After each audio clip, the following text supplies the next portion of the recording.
Alright guys, today I want to talk about the S&P 500 and the overall market as a whole, what is to come this week and next week. Overall, December is going to be a very important month for 2023 to say the least, so we really have to prepare for this, and I kind of wanted to give you guys what we have now as a take and what it could mean for the market going forward. So all I ask you guys to do in return is to hit that subscribe button. It is free. Let's get into the video. So to start off the video, the Big Short investor Michael Burry warns of extended multi-year recession in the US.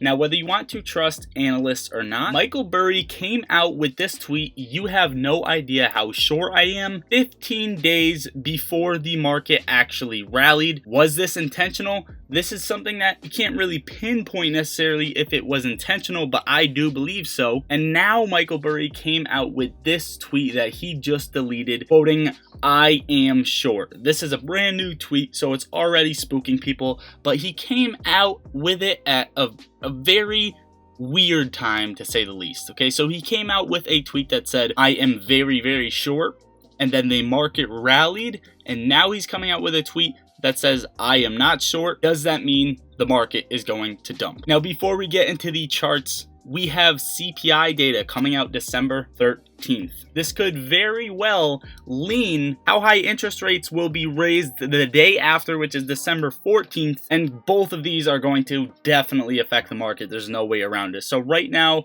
I believe the market is pricing in a 0.5 basis point rate hike. However, it is still a little bit shaky and uncertain. So if December 14th we come out and say, okay, we're only raising rates by 0.5 basis points, then in my opinion, the market gets a rally and we are probably out of the bear market and we're safe, we're good to go. However, if that does not happen, the chart is looking scary, to say the least. Okay, so the S&P 500 has been trading in this falling channel right here. Each time it touches the top of this trend line, it gets smacked back down. Once right here, here, and now we are on it for a fourth time.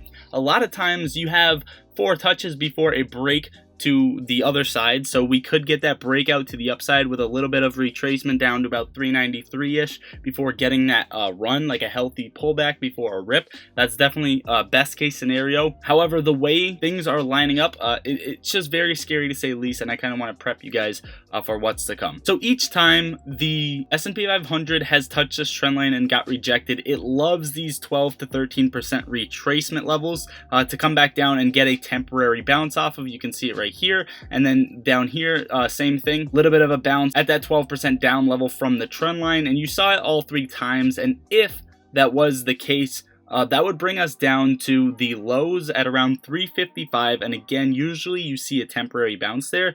This would make sense. This would keep everybody on a limb and say, well, are we just testing that bottom again before getting that rip and, you know, bear market being over? Or are we going to be fishing essentially for a new bottom in the overall stock market? Now, where we're trading at now from the peak, the S&P 500 is still down almost 16%. And usually when it has a crash or a correction, you get between 20 and 26% declines in the stock market. So as a basic question, is it the right time to invest in the stock market? That is not necessarily a legit question to ask yourself, because this is a long-term investment. If you guys are going to be investing in ETFs and things like that, normally this is a long-term investment. It shouldn't really worry you. And if you're holding this for 10, 20 years, even if we do have a further bottom, I personally don't believe that this is a bad time to get in. However, I am not a financial advisor and I do not give financial advice. Alongside with touching this trend line, we have a parallel channel to the upside, a temporary one,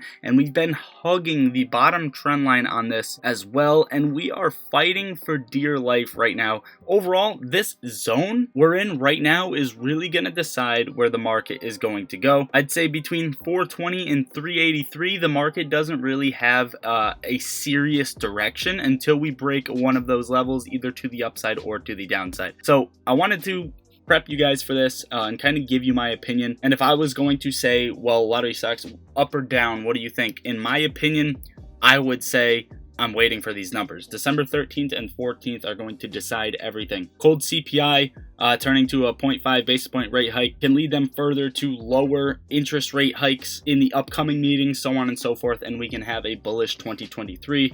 Otherwise, this is not going to look too good for the start of 2023. So hopefully you guys enjoyed the video. Hopefully you've enjoyed all the videos I've been pumping to you this weekend. I tried to get as many out as possible with good content, but again, that is what I got for you guys. I'm going to leave a link pinned in the top comments and linked in the description. If you guys want to download Moomoo, you can sign up before Monday, open an account, and deposit even a penny or 2 pennies or even $1 in that account. They're going to give you an immediate $10 cash back, up to 15 free stocks, and a chance to win $60,000. Do it before Christmas time so you guys can buy your family some presents, and also just trade for free with your money FDIC insured in there as well. Again, that link will be pinned down below and in the top comments. Love you all. Lottery Stocks out.